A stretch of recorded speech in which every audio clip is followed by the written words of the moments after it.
Gimana bro? Mantep gak suaranya?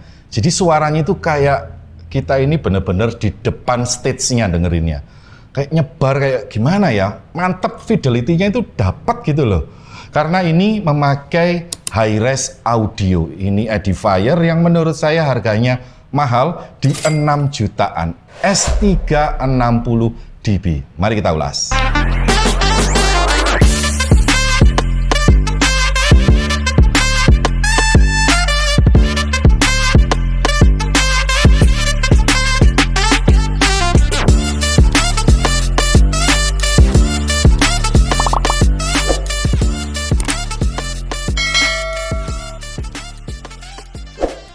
Jadi setiap brand memiliki tipe yang karakteristiknya itu berbeda-beda.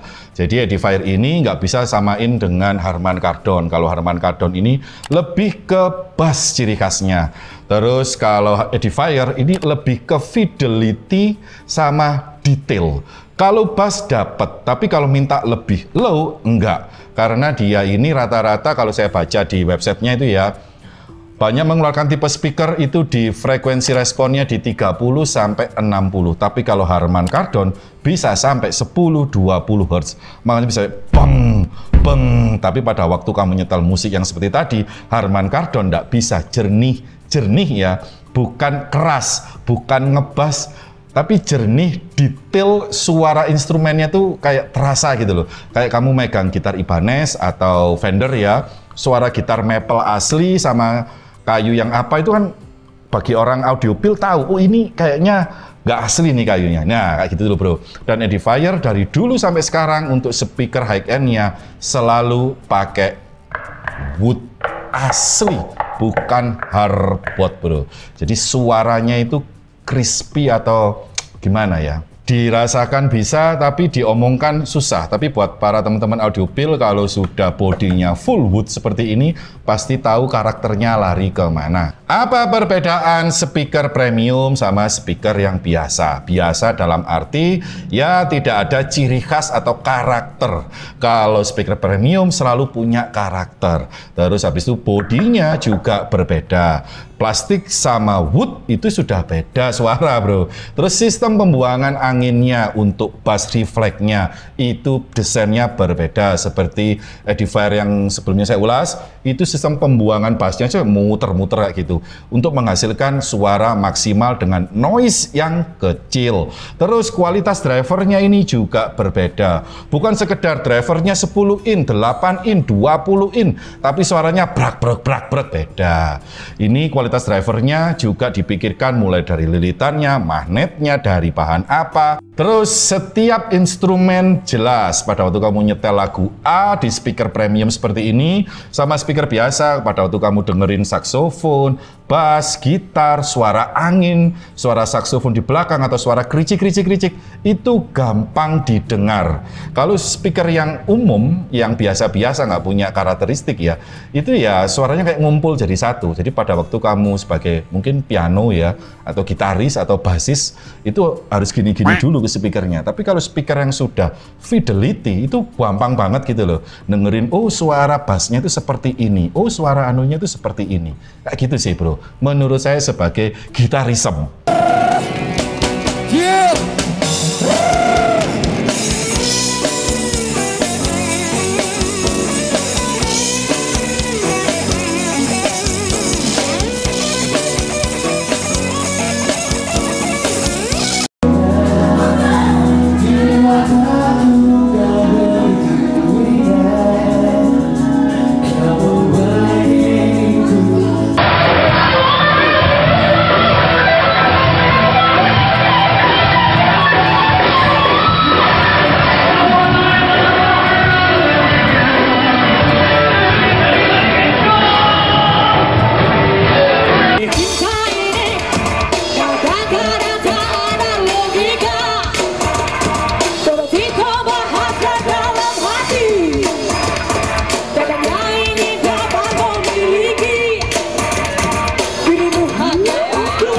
Nah, seperti tadi bro, jadi itu pada waktu saya ngeband dari kafe ke kafe di tahun 2004 sampai 2010 mungkin ya.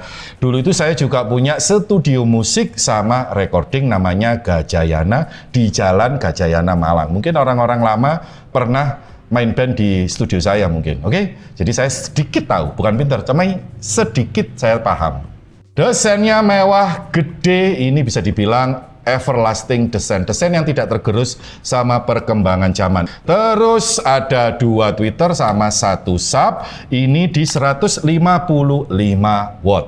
Kalau untuk tweeternya ini kanan kirinya berbeda karena di sebelah sini ada volume, ada bass, ada treble. Kalau yang sebelah sana polos.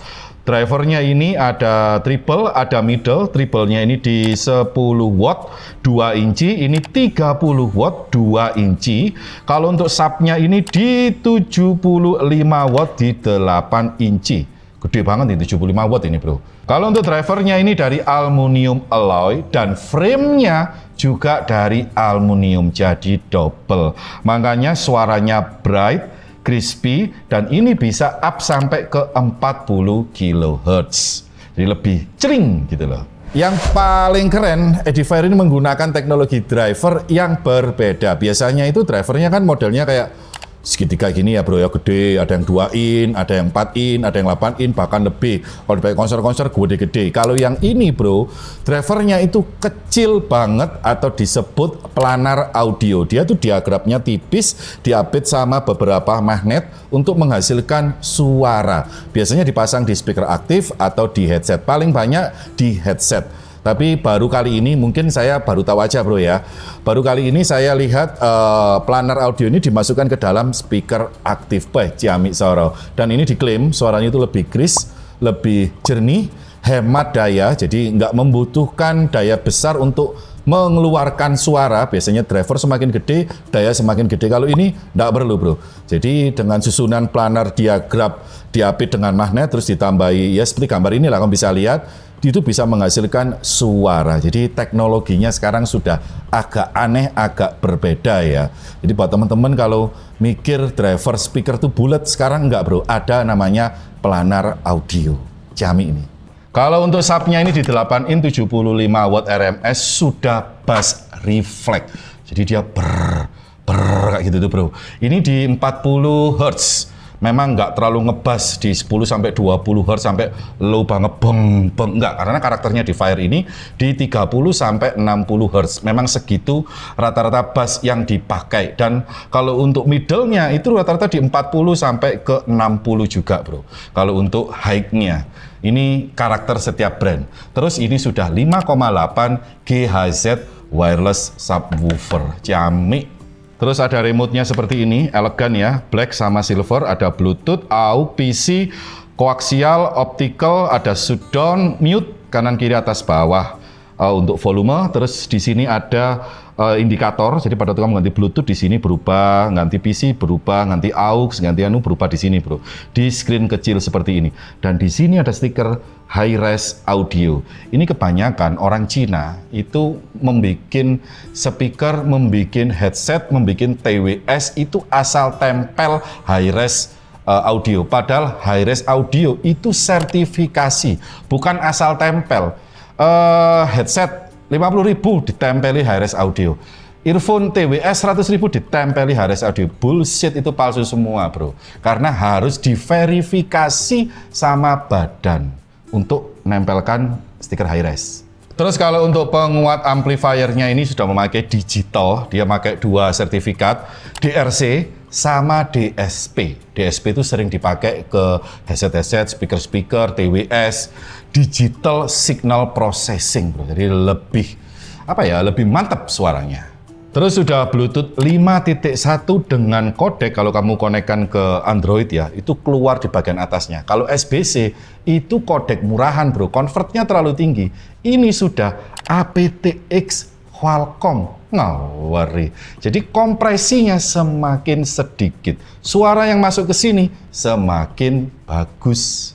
Terus kalau untuk tweeternya ini, bagian belakangnya ada lubang, ada port untuk AUX, ada koaksial, ada optik. Nah, optik ini yang paling jernih audionya bro, daripada Bluetooth. Kalau untuk subnya hanya ada power on off, ada lubang sebelah sini, bagian belakangnya yang sebelah sini cuma hanya ada lubang. Jadi hanya ada di satu sisi port-portnya aja.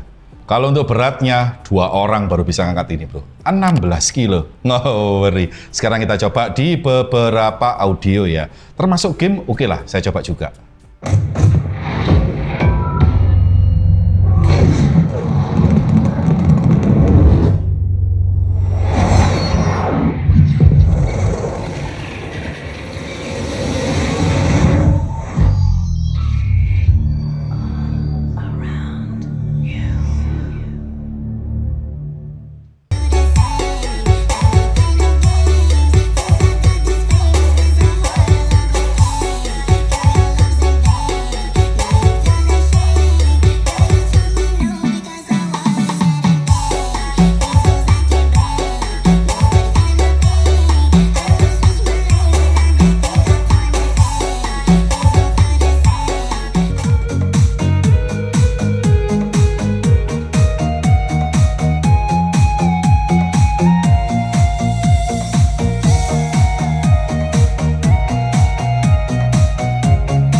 But darkness has found us again. Prime. This is about the fate of all living things. Unicron is coming.